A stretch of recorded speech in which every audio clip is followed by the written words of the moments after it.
Ladies and gentlemen, welcome back. My name is Will Spalding, and as always, I am joined by Sam Dierberger. Sam, what's going on? How are we doing today, Will?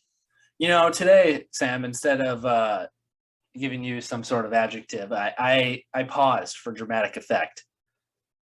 And what makes it even more dramatic is that I'm explaining it afterwards, so people would understand what I did. Oh boy. Oh no. Okay. So everyone should be impressed. Okay. Well, I really prefer an adjective, but that's fine. Well, beggars can't be choosers, I suppose. Because I am many things, but I am not nothing. Beggar. All right. Fair enough. What's new with you, Will? Not much, man. Just grinding away at school and been seeing a lot of movies in theaters recently, actually. So it's been good. It's been real good. Yeah. It's good to be back. Good to be going to a physical place. Yeah. For movies. That's something different. I've been really enjoying my AMC A-list Stubs reward member program. Yeah, update us on that. How's is it efficient to use? Like is it a hassle at all? It's not a hassle. I mean, if you're the kind of person, and I used to be this kind of person, which was someone who, back when I didn't have a podcast to worry about, I would just think, I want to go to a movie, and you would go to a movie and you would show up to the theater and you would just be like, what's playing? And then you'd go see a movie. Like, I do miss that spontaneity, because the thing about being a member is that you have to be like, I want this showtime for this film on this day. And so I mean, that's something, and it feels like it's more it feels a lot more scheduled and less loose. So that's a little annoying, but also this job is, less scheduled and loose, now that we're a major corporation and everything. When you get paid as much as we do. Yeah, it just takes the fun out of things, It's funny, actually, you mentioned that. I guess I had never really thought of that, but yeah, I suppose we kind of do know what movies we're going to be seeing for the next couple months, which is odd. Yeah, but I mean, we're excited for all of them. We want to see them. Yeah. It takes the spontaneity out of things, but we're all busy. We have lives, and we got to schedule these things. So it's good. There's not a lot of. I've read a lot of reviews that say that this app sucks and whatever. I haven't experienced anything. I think it's well worth the money. Like I said the last time I talked about this, you only really need to see 2 movies a month to justify this subscription. And for someone like us, that's not hard to do. Yeah. So yeah, it's good. I've seen 2 or 3 movies now with using the app, and all. Well, the best part, of course, is you don't stand in line. You can walk. They have a little taped off section away from the peasants, right? Yeah, velvet rope, red velvet. Yep. Yeah, you walk straight to the ticket taker, and you just, here's my ticket, and they scan it, and they're like, theater 7, and I'm like, yes. And then you do a secret handshake, and yep. Yeah, and then they teach you. Then the blood oath, and then you're in. Yep. Pretty simple process. So yeah, I like it. I recommend it for now. Good. Until you change your mind. Yeah, until we start it wrong. Right. But hey, Sam, what movie are we discussing this week? Man, we really delayed that, didn't we? This week we're talking No Time to Die. License to kill. In love with Madeline Swan. I could be speaking to my own reflection. Only your skills die with your body. And life is all about leaving something behind. Isn't it? Isn't it ever? Yeah, James Bond. No Time to Die. the Daniel Craig era is over. We will get into all of that later with a special guest, actually, or maybe not that special. You decide. But for now, Sam, let's do just a few of our pre-review segments. Do you have any industry news for the week? I got nothing. I got nothing special other than just a couple of small casting pieces that might be worth mentioning. We've perhaps talked about this project probably about 6 months ago now, but Anthony Hopkins reunites with director Florian Zeller for his new film, The Son. Anthony is, of course, going for another Oscar because why not? Why not? Right. Why not? Why not? So that's pretty exciting news. Let's see if they can recapture their old magic there, huh? Any thoughts on this? It worked the first time. The father was really good. This could be really good too. We'll see. Obviously, Hopkins is one of the 5 great living actors currently, and one of like the 10 greatest actors ever. So you can't go wrong with any Anthony Hopkins projects. So cool, man, cool. Mm-hmm. Especially if he's reuniting with someone where he feels comfortable and someone who's able to get great performances out of him. Yeah, let's go. Very exciting. Very exciting. The other thing I wanted to mention briefly, we talked about this new Christopher Nolan Oppenheimer film that is being planned. We talked about this a few weeks ago.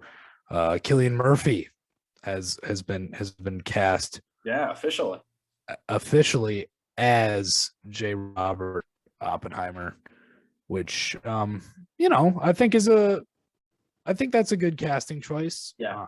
As the article notes, he is a Nolan regular. He's very comfortable with Nolan, so that's probably good. I think he bears a certain amount of resemblance to Oppenheimer, so that's I think that's a good choice. Yeah, for sure. I was thinking about this movie. I think is it titled Oppenheimer, Sam? Has that been? I feel like that was confirmed. I don't know. Well, it's based on a book called American Prometheus: The Triumph and the Tragedy of J. Robert Oppenheimer.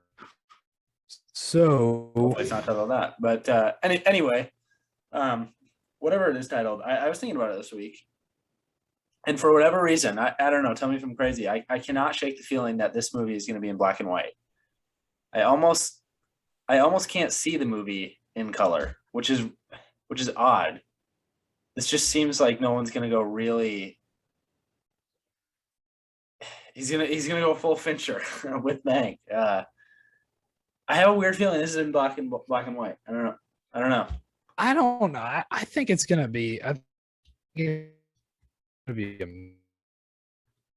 mixture.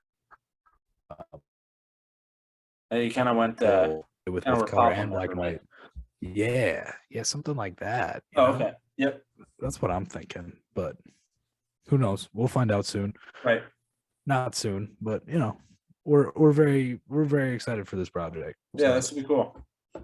Yeah, I had one more. As long as we're on casting, I got one more for you, Sam. Mm-hmm. New David Fincher movie, The Killer. I don't know if we've ever talked about it on the show, actually. Yeah. We got a little casting news this week. Michael Fassbender and Tilda Swinton entering a Fincher movie. First timers for both of them. So wow. Thoughts on this, Sam? Tilda Swinton and Michael Fassbender.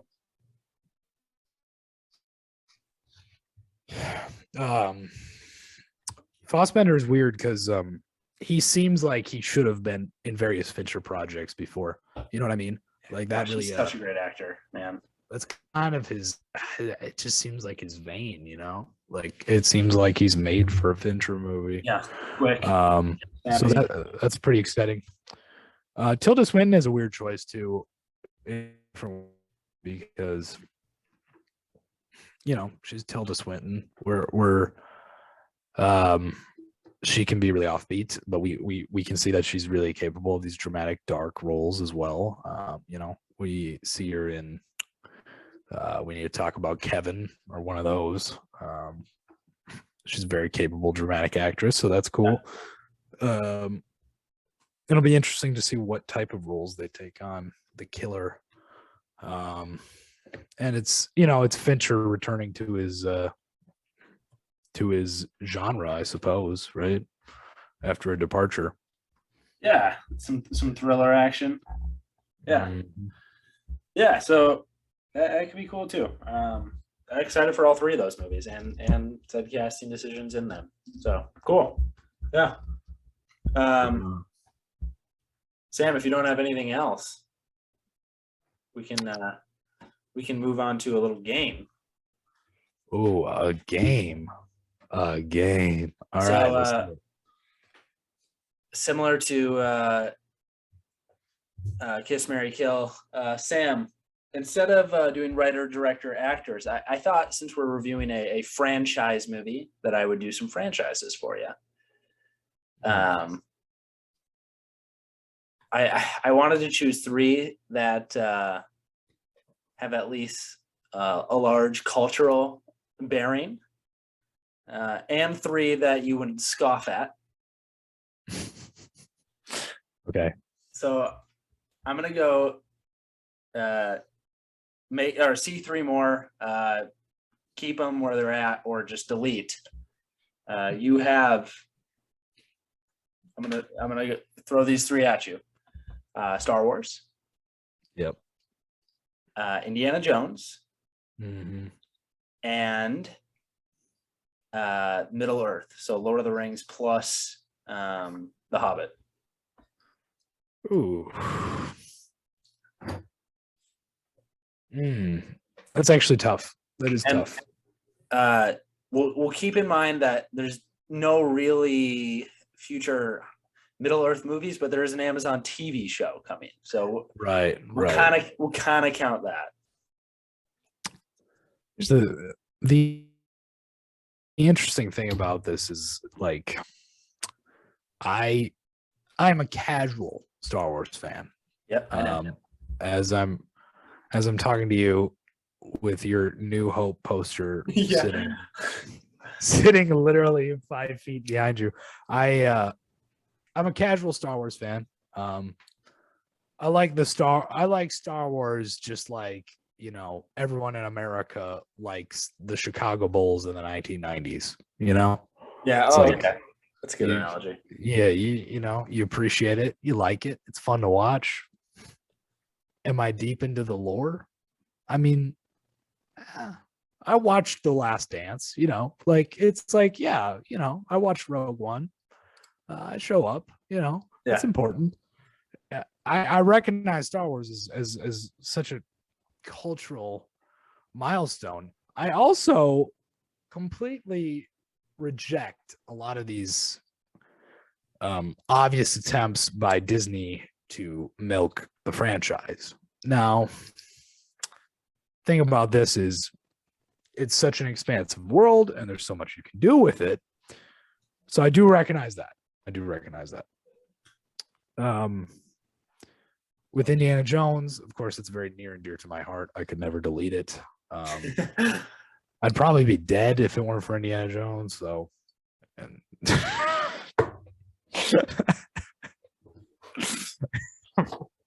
that is the worst thing I've ever said. No, that's not true. But I can't live without it. So, Indiana Jones is staying. I don't need to see more Indiana Jones. That's what I was wondering. I knew that was going to be staying. I wanted to know if it was getting three more. Am I excited for the fifth film? Yes, of course.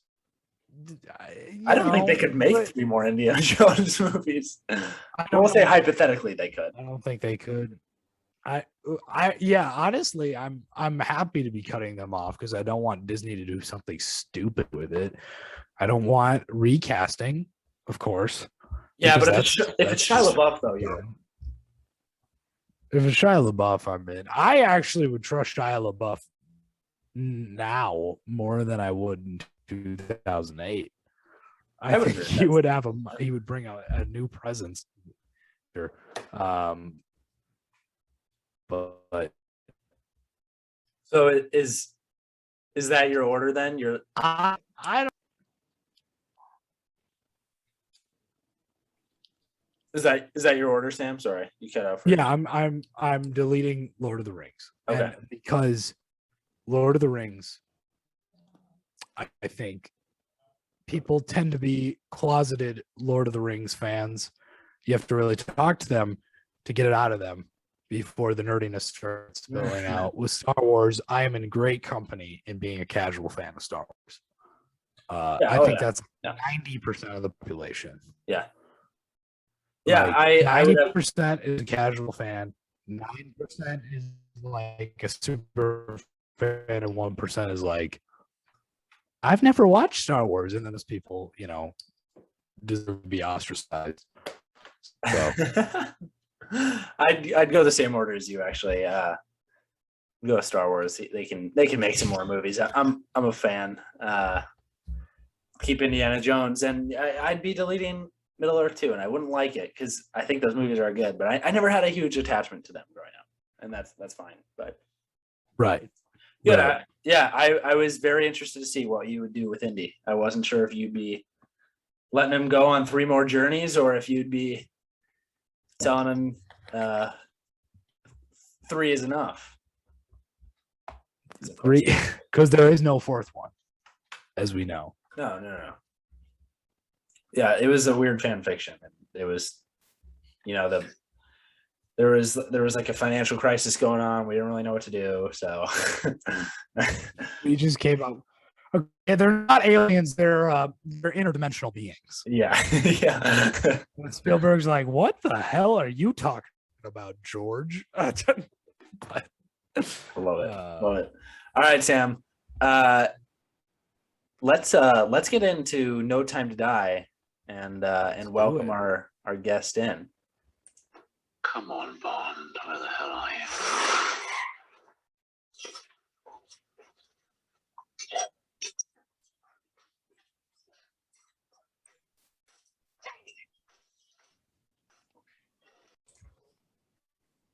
And we are back after finding our special or an unspecial, you decide, guest for the week. Sam, who are we welcoming in? I'll let you know.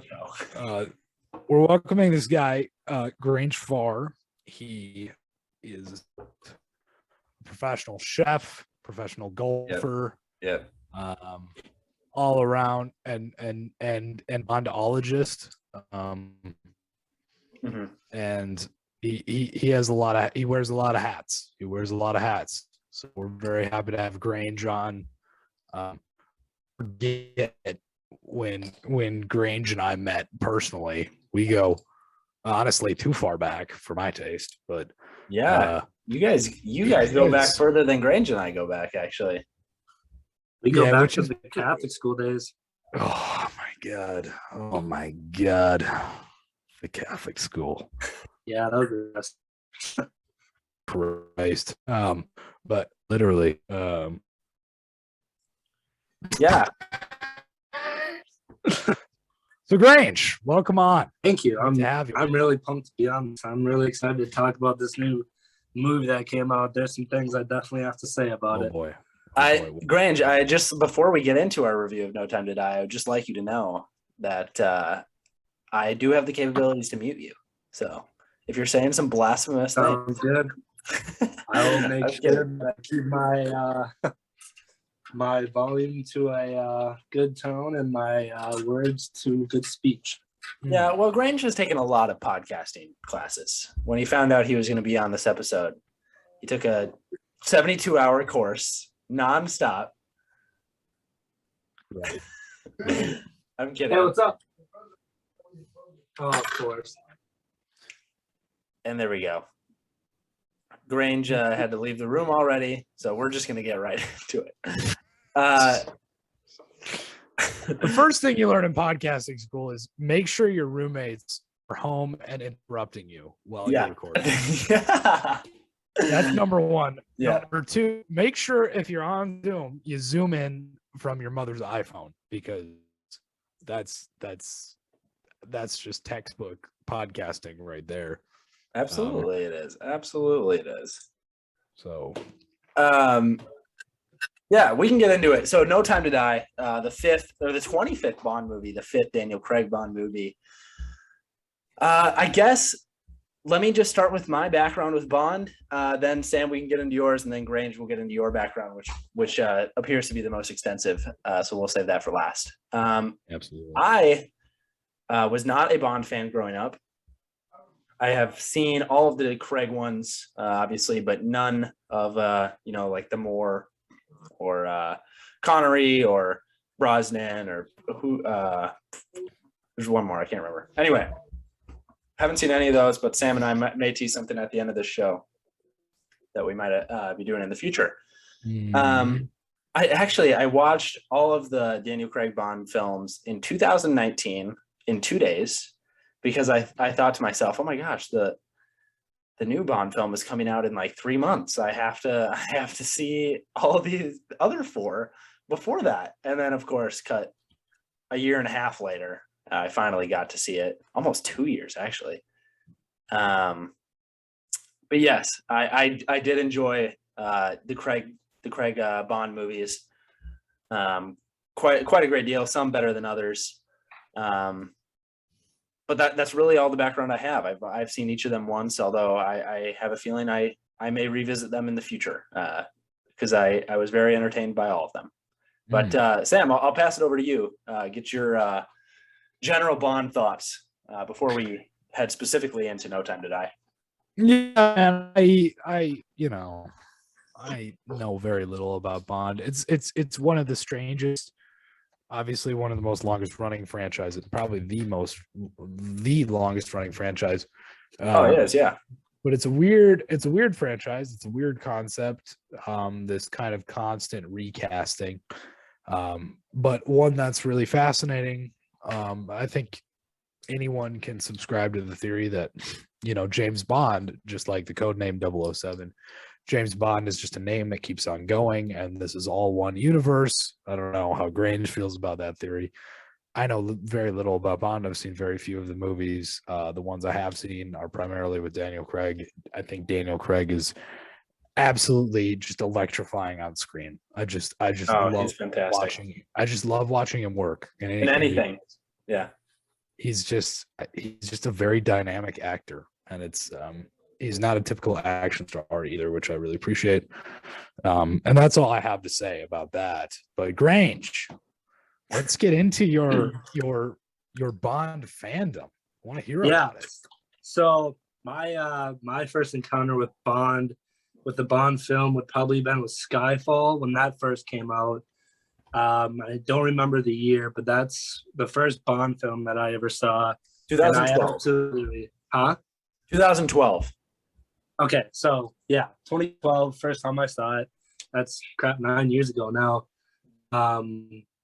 And so that's kind of where my love began. I really love seeing Daniel Craig as an actor. And so I watched probably Casino Royale the next night after seeing Skyfall, and just really loved Daniel Craig's role as 007. And then on came The Quantum of Solace, which was another good film with Bond in it. And so I've also seen kind of a lot of the older films with Sean Connery. Those ones are pretty good. I think I've seen ones with Pierce Brosnan. Those ones I really enjoyed. I think he was a great actor. I thought it was a really funny character. I think the quartermaster, or who goes by Q in the Bond films, I've always given them like kind of a good sense of humor. So it's always really kind of good to look at who they have for their quartermaster. He always keeps kind of the humor within the movie pretty well.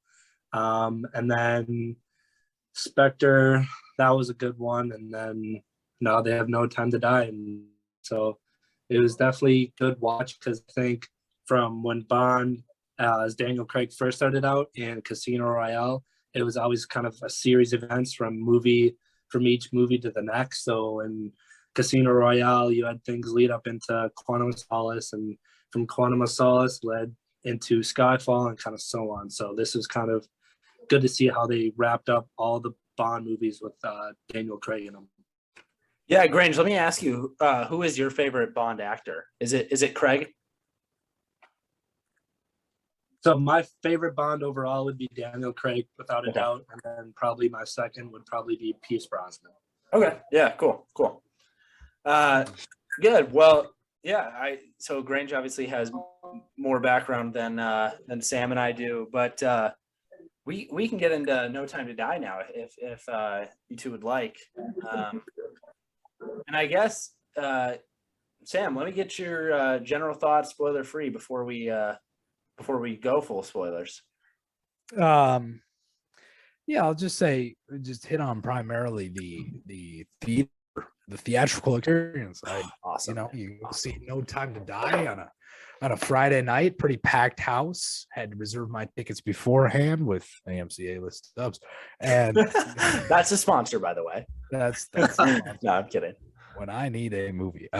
So yeah, it was awesome. Just there Friday night, new Bond film, day of release, everyone's anticipating, and I just had a great time with it. I had a lot of fun in the theater, probably the most fun I've had in a long time, because I haven't really, obviously we've been to the theater since the pandemic, but we haven't been to like a real blockbuster until now. Well, Eyes of Tammy Faye, but sure. Eyes of Tammy Faye, I mean, that was tour de force, but yeah, so I had a great time. I loved everything going on, even someone who isn't really indebted to Bond lore. Great time. I was following everything that was going on, and just the sequences, the action on the big screen, awesome, amazing. And I liked it as a blockbuster film. I thought it was excellent popcorn. I'll throw it back on you. What were your first impressions of the film? Yeah, I'd echo a lot of your sentiments to say that it was just a blast. I was busy opening night, unfortunately, so I had to see it late Sunday night actually, and was still awesome. The theater was relatively full for it even being a Sunday night, and everyone was loving it. The few comedic parts, people were laughing. There were some cheers, maybe some tears. See what I did there? Yeah, thank you. Yeah. But no, yeah, the theater was loving it, so it was great to be in an environment where people were digging what was happening, and I was digging it too. So yeah, it was so much fun. And you're right, Sam. Craig is just so awesome, and he's such a screen presence. In a world where we don't really have movie stars anymore, Craig is pretty dang close to that, because man, that guy is just captivating to watch on screen. Yeah. He brings energy and charisma to characters, and it is just so much fun to watch him work. And I'm excited to see what he has planned in the future. I guess Knives Out, I suppose we get a lot of, but really enjoyed No Time to Die. Great set pieces, lot of fun action, like you were saying, and I think it delivered on a whole as an individual film and as a conclusion to Daniel Craig's Bond. I think it delivered on that. Which is important. Both of those aspects. You have to wrap up the story as a whole, and you have to tell a individual story as well. And I think it did both very well. So I was impressed. I have a few minor gripes, but was overall very pleased with what I saw. Grange. Kind of I'm going on a different path than you in regards of kind of how the movie was. They definitely moved away kind of from, I guess, traditional norms in Bond filmmaking in this movie. They added a lot more humor in it. You could see that more at the beginning when he was with Ana de Armas. And so it was weird, kind of like they would pause for him to have a drink as like the sense of humor, because he's always got to have a drink with him to kind of keep his like stamina and stuff going. That's kind of what he lives off of. And so when they incorporated that in the movie, it kind of threw it off just because they really haven't ever done it in that sort of sense. And I guess to add it into the end of it, they kind of were just going with kind of like a free, kind of like a fun movie almost, kind of a fun way to end it. And I guess it would just be, it was just kind of weird for me to kind of like see that at first, but then as the movie kind of progressed after that, I think they kind of went back into that seriousness of like kind of what Bond films used to be.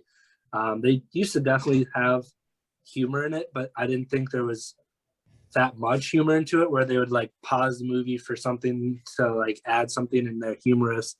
And I kind of like more of that serious Bond where, you know, he's getting shown all the gadgets and stuff. They actually didn't even show him driving the new Aston Martin that they had in that movie. They just kind of showed it as a teaser car, which kind of was upsetting because that would have been really cool. They've always had kind of a good Bond car in the films, and so they kind of didn't really do that with this film, which is kind of a little disappointing. But I guess they were kind of moving away kind of towards kind of new things, kind of, I guess they were trying to make a more entertaining way to end it. And I definitely would agree the end of the movie, I was kind of shocked. I didn't think they would actually kill him off. I thought he would retire and escape away with that one girl. I can't remember her name, the blonde. I thought that would actually, yeah, Madeline. I thought that would happen. I thought they would go off in the end, but it looks like they weren't able to do that. So I definitely agree that ending was really good, and they definitely gave him a really good heroic send-off. I thought the ending was really good, but there definitely were parts of the movie that they took out from previous traditional ones that I kind of wish they brought back. But that's kind of my opinion on it. I'd agree it was a really good movie. Good. Yeah, so I guess we're all in agreement on a solid movie. Sam, let me get your overall thoughts on some of the supporting pieces we have in here. Branch mentioned it, but the love interest Madeline. How do you think Lea Sedillo was utilized, and Ana de Armas, and then the whole gang at headquarters too, with Ralph Fiennes and so on? Yeah, you know, it's like, I think Madeline's good in her role. I think she's a very interesting character, nicely complicated and a nice kind of balancing force to Bond. Yeah. And I actually really liked the whole daughter dynamic. That was interesting. I was shocked. I was shocked that she wasn't so forthright about it. It's never really explained why she doesn't tell him right away that it's his daughter, because we see Bond become very protective of her right away. Whereas, you know, correct me if I'm wrong, but usually Bond's attitude is a lot more cold and apathetic unless he's in love with someone. No, and so you're right there, and that's kind of what threw me off in this movie was his character completely changed, I thought. Yeah. Retirement did something to him. Yeah. And it was just weird to see how they actually portrayed that, because you normally, like you said, you don't take him for like a family guy. You take him for a cold-hearted assassin is what he is. Right. And it's almost like, so I mean, obviously the idea that like, this is your kid, I'm going to protect her with my life, you know, that makes sense. You know, having a kid will do that to you, I'm told. Yeah. But it's weird. It's almost like the writers are trying to say like, he just instinctively knows that it's his kid. Yeah. know, Yeah, for sure. You know, and for whatever reason, Remy Malek's character knows it's his kid, and basically tells him as much, and he's not even surprised when he tells him. I was looking for like a little bit of a what? Yeah. Why didn't she lie to me type thing? But yeah, I think that worked well. I mean, this is really the first love interest that is kind of carried over from a previous movie, which was interesting too. I think it added a certain amount of stakes. Not that this movie needed more stakes, because so many people would have died, but it added a certain level of emotional stakes for Bond as well, which I'm not sure we had really gotten in other movies. So that was good to see that it was able to kind of expand on what story it was telling. Yeah, I really enjoyed that.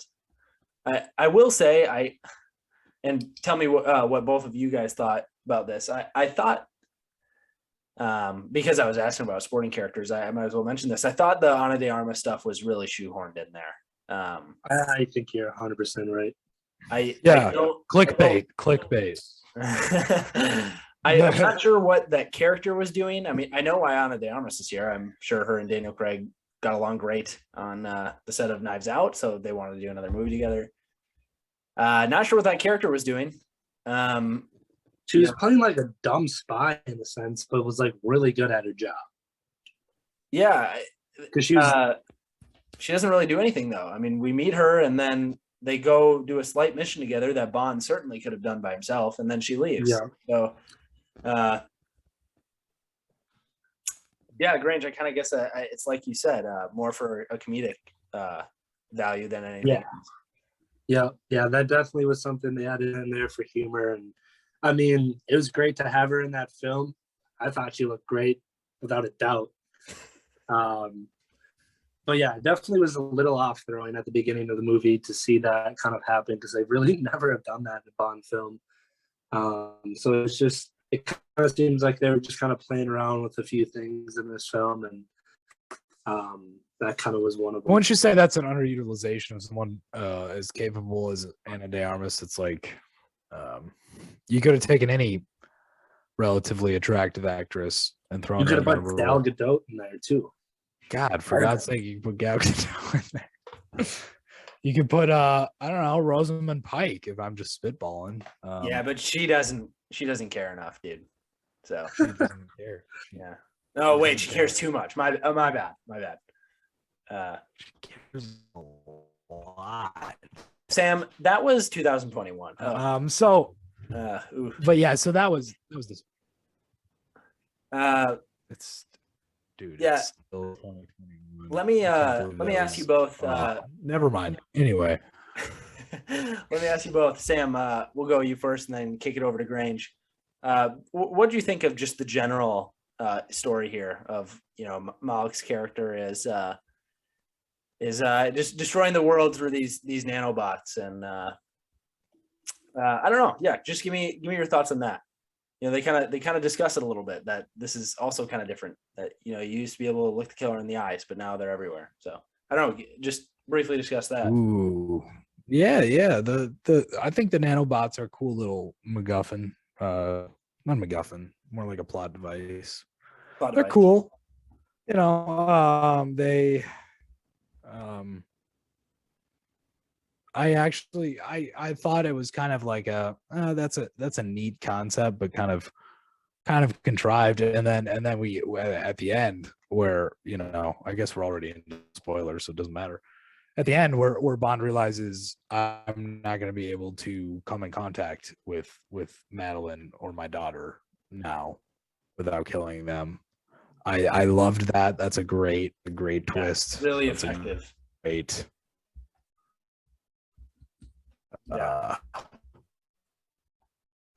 Great way for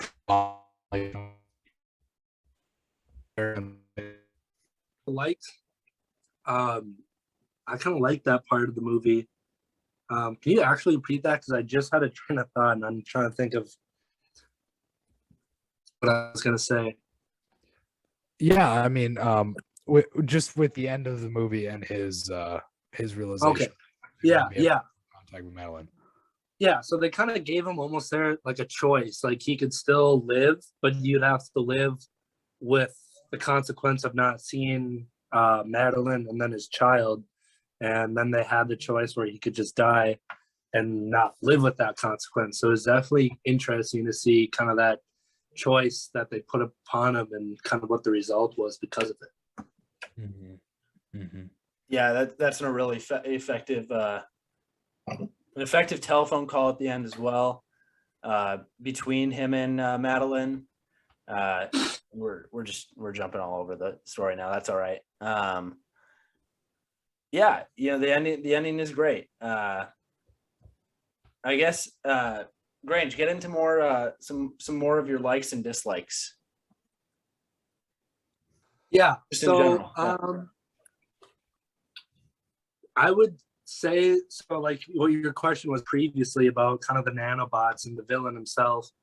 I would say the character of the villain, they've kept the same throughout kind of Daniel Craig's Bond movies. If you look at Sylvia from Skyfall and kind of his history with like technology, and then you look at how that goes into Spectre, and so it's all this technology, and so now you really see it at its full peak, what they can really do. Because at the beginning, when he was kind of doing Casino Royale, you see kind of the terrorists and the organization's tactics are a lot different than when they actually end with No Time to Die. So it's really cool to see that progression from kind of just funding terrorists to creating all this high-tech technology. That I kind of really like to see. And that was kind of a cool point that they kept on with the timeline in today's society too,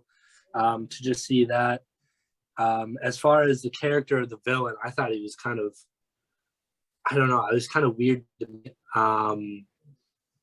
He was Madeline's, he was somehow knew Madeline in her childhood, and so they kind of always have this where the villain was something deep about the childhood of either Bond or Bond's girl or something like that. And so you saw that relationship between the villain in this movie and between Madeline was more towards at their younger age. And so that was just kind of cool to see how they related all those kind of together, and they kept that format throughout each movie, and they did that really well in this one. It definitely was interesting too when Christopher Waltz ended up dying. I didn't expect that at all. That definitely was interesting, and it was also through Bond's hand that he didn't even know that he killed him. So that was kind of a good surprise that I really like to see, because pretty much everything was ran through Christopher Waltz in the organizations before, and he also orchestrated the death of Phoenix in this movie as well. So it was cool that he was killed off, and then after he was killed off, it was led to the main villain. So there's definitely a lot of things I liked in regards of the villain and stuff. I thought they did a good job on it. Good.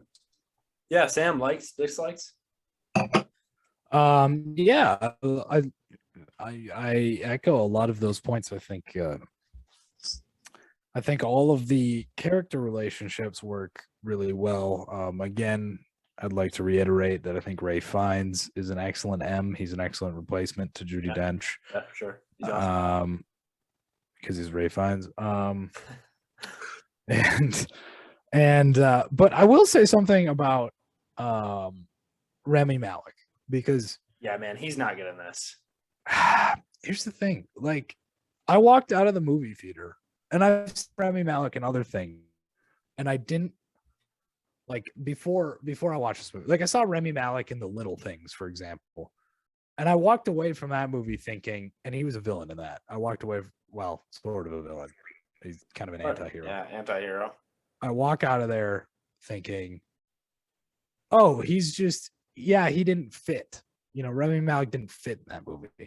He then might I see him just in not this, be good at acting, man. and I walk out of the theater and I'm thinking, is Rami Malek even a good actor? I don't think he is, dude. That is one of like the most the most brainwashing things in modern cinema, in modern media, perhaps modern culture, is somehow we've been brainwashed into thinking that Rami Malek is a good actor, and I don't see any evidence that he's a good actor. Like, I'm just now realizing this. Yeah, man, he's really not good in this, and maybe he's just not a good actor. I don't know, but oh boy, he's bad, actually. I don't know what he's doing with his voice. I I just don't get it. I could not get past that voice is really what it comes down to. I don't know what he was going for there. I'm not really sure. Did I miss something? Why was he burned? I didn't really get that. So the burn thing was from Madeline's dad. He was the one that survived. Okay. So Madeline's dad, Dr. White, was supposed to kill him and his whole family, and he survived. Okay. I figured that was the case. That's what happened. That's how Madeline and him have a connection, is through that. Is through her dad trying to kill his whole family. That's their connection. Yes. Sorry, Sam, I interrupted. Rami Malek's not good, but continue. No, I mean that's primarily one of my issues with the film is it's like, first of all, he doesn't have a lot of screen time. I think that's important. He's the second build on the cast list. Yeah. And he doesn't have a lot of screen time, and he's not really a prominent feature of the film. And it's just like, why is he playing this character that way? I don't know, man. The motivations, I suppose, for him as a villain are interesting, but it's just so tired. It's such a stretch.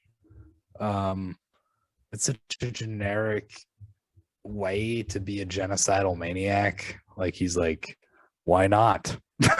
like that's literally his justification for genocide. He's like, why not? Yeah, so I was really that entire island sequence was when Malek was not involved. I thought those action scenes with Bond taking down like 20 dudes with machine guns, it was just well done, because the suspension of disbelief was just eased onto us. It doesn't ask a lot for you to get into it. So I had a great time with that. Yeah, really cool. Loved the entire between him and Madeline when he says, "I'm not gonna make it." I thought, I felt emotional over that, and I don't even, I don't even care about Bond that much. That was that was great. All the stuff with Madeline, that was something I wasn't sure if I was going to be able to get on board with. I think Lea Seydoux is a great actress, but it's always been slightly cringy to me that Bond is quite a bit older than all these women he's hooking up with. In this, I didn't feel that at all. Actually, I thought it felt pretty natural, and I thought those two had great chemistry together, and I thought all of their interactions worked super well, and of course, capped off with the ending was fantastic. So, I'm with you there. You there. One final thing. What do we think about the new 007? I guess is this where we're going in the future, or what do you think, Grange? So I'll add to that first. It definitely was a lot different than what I was expecting out of what they made the 007. Honestly, when they said in the movie 007 is just a number, honestly, I believe 100% that it's just a number. I think Daniel Craig as an actor in the Bond movies will always be 007 because he is the James Bond. So kind of having them do the new 007 switch kind of took away maybe some of that pride of that number, but it never really took away that Daniel Craig will always be the original James Bond. So there's no changing that, but having a new agent, it really doesn't matter to me really, because, you're still going to have the James Bond as Daniel Craig. And I think that's the big thing. And so kind of having that new agent really doesn't show much of an importance, because when Daniel Craig's presence there, he's James Bond. And that's kind of what the whole film evolves around, is not 007, it's James Bond. Yeah, that's good. Sam? Yeah, I think it's very much the I'm kind of on the side that the thing leaked intentionally to create, some healthy controversy for the movie, because we knew about this like early 2020 before the movie was set to be released. And I think it was just a way to create buzz, get people talking. But I do seriously think, one, I don't think LaShawn, I think LaShawn freaking Lashana, that's her name, right? Yeah. Lashana Lynch. Lashana Lynch. Yeah. I think Lashana Lynch may be involved in future projects revolving around James Bond, but I very much firmly fall on the side that James Bond cannot be a woman, because James Bond is male. James Bond is male. He is a Yeah. man. Yeah. 100% agreed. Yeah, Make a new character. You Yeah. can make spin-off films about Lashana Lynch, but as long as you're making a James Bond film, you have to cast a man as James Bond. I'll just echo what Daniel Craig said. And to his words, he said that James Bond is male as well. That he also believes that women should also be getting equally good roles as James Bond, which is totally true. We don't need. Not saying we need less movies with women as the lead. We certainly don't. We need more, obviously, but they should get their own great characters. So yeah, I would agree with the sentiment of yours, Sam. And I think most people fall in our camp. So yeah, that's good. For the sake of time, gentlemen, is there any wrap up thoughts before we get into to our star ratings? I mean, Nothing I'll that I leave that can up to think of. Grange. Nothing. I think I got all my my thoughts expressed. So I'm ready to rate this movie. Good. Great, really great movie. Awesome conclusion for Craig. And yeah, excited to see who they cast for Bond next year. Is apparently when we're getting it. Is when 2022 is when we're getting the casting announcement. So yeah, awesome, great job on No Time to Die. But Grange, let's hear your star rating. I'd probably give it 4-star. Definitely wasn't a perfect movie.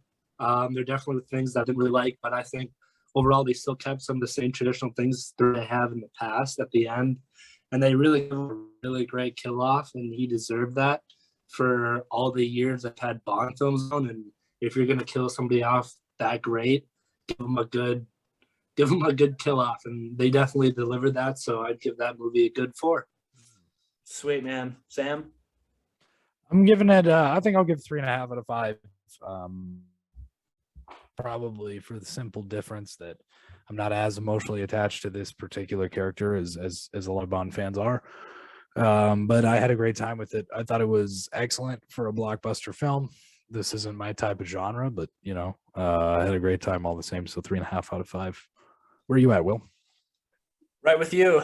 I'm at 3.5 out of 5 as well. Super enjoyed this. And will rewatch this. Absolutely. I had a lot of fun with it. There's really not many issues with this. But Malik is so bad, man. And I was cringing when he was on screen. If not for him, I think this would probably be in my top 10 of the year, honestly. But it'll likely miss because of that, which is unfortunate, but it is what it is. And with that being said, we're gonna say goodbye to Grange as Sam and I get into some weekly recommendations on where to find us. So everyone, Grange, thanks for being here, buddy. Yeah, man, thank you for having me on. I really appreciate this. This is really fun. I enjoyed it. Yeah, well, when Thank you, Bond 50 comes out, you can come back. 150. I will definitely give you a call. Awesome. Well, hey, we're gonna get into some recommendations. We're back one more time for a quick recommendation for the week. Just want to say thank you again to our good friend Grange Farr. We really appreciate you coming on and giving us your Bond insight. And Sam, we're here to do a little recommendations for the week, and I'm excited about mine. So I might steal your floor right now. Go ahead. Man, I I watched one of my favorite movies of all time in the theaters today. As it's approaching Halloween time, I figured I'd get out and see one of my favorite horror movies of all time in the theater. Scream. Ooh. I saw Scream. It was Sunday night, right before I saw Bond, actually. And it was just an incredible theater experience. The theater was pretty full, actually, to my surprise, about half full for a 25-year-old movie. And Scream obviously has a lot of comedic elements, so people were it was killing in the theater, and just such an awesome movie, and really smart, really self-aware, which I really preach that movies should be self-aware and know what kind of movie they are. And an awesome theater experience too. Super fun. I think they're kind of doing a 25th anniversary plus right before Halloween. So if it's at around you, I would so suggest going in to see it in the theaters. If not, just check it out because it's great. It's really fun. I'll have to see if there's anyone in Scream, because that would be a lot of fun. That would be a nice prep for Halloween. Yeah. Man, you and I have some history with that movie. We do. Our film club, which was awesome. Yes. It was picked for us, if you recall. There was a teacher who was just like, "Oh, we're watching this movie," and we said, "Okay." You said okay. That's what happened. But everyone had a great time with it because it's a wonderful, just funny, scary movie. Very hard to capture a tone like that. Yeah. I will do a quick recommend real quick. I saw Dave Chappelle's new special, The Closer, this last weekend. And it's attracting a lot of controversy at the moment, and deserved. Chappelle's been doing this his whole career. We shouldn't be surprised. He is pushing the envelope even for Chappelle, but I mean, I was laughing so hard. Within 5 minutes, I was watching it with my friends. I was drinking water. And within like 5 minutes, he told this joke, and I literally spat on myself, like just all over. Hey, I'll do that to you. Oh my god, it was amazing. So yeah, if you can stomach it, check out Dave Chappelle, The Closer, now streaming on Netflix. Okay, it's on Netflix. I knew I had seen it somewhere recently. Yeah, it's his last Netflix special, at least for a while. Okay. He says. Cool. I'll have to check that out. Yeah, love Chappelle. So that's good. But Sam, we're talking Last Duel next week. That's right. But until then, where can I find you on Letterboxd? If you're looking, you can find me on letterboxd.com/sjdierberge. Where can I find you, Will Spalding? You can find me at Letterboxd at Will Spalding, and you can find us at anchor.fm/thosefilmnerds. Weebly.com or thosefilmnerds.weebly.com or anywhere podcasts are found, and all sorts of places at Those Film Nerds. And until next time with The Last Duel, Sam. Keep watching movies, everyone. Have a great week. Thank you. Good morning. Morning. Good morning. Oh, and in case I don't see you, good afternoon, good evening, and good night. This is my boomstick. Here's Johnny. Are you not entertained? Are you not entertained? Righteous!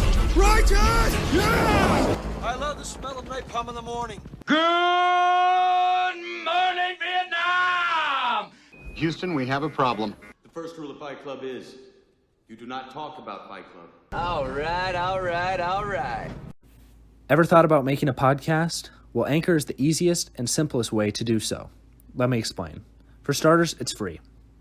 There's also creation tools that allow you to record and edit your podcast right from your phone, laptop, or computer.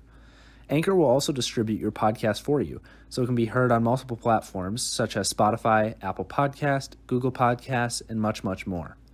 You can also make money from your podcast with no minimum listenership. It's everything you need in a podcast in one place. So give it a try.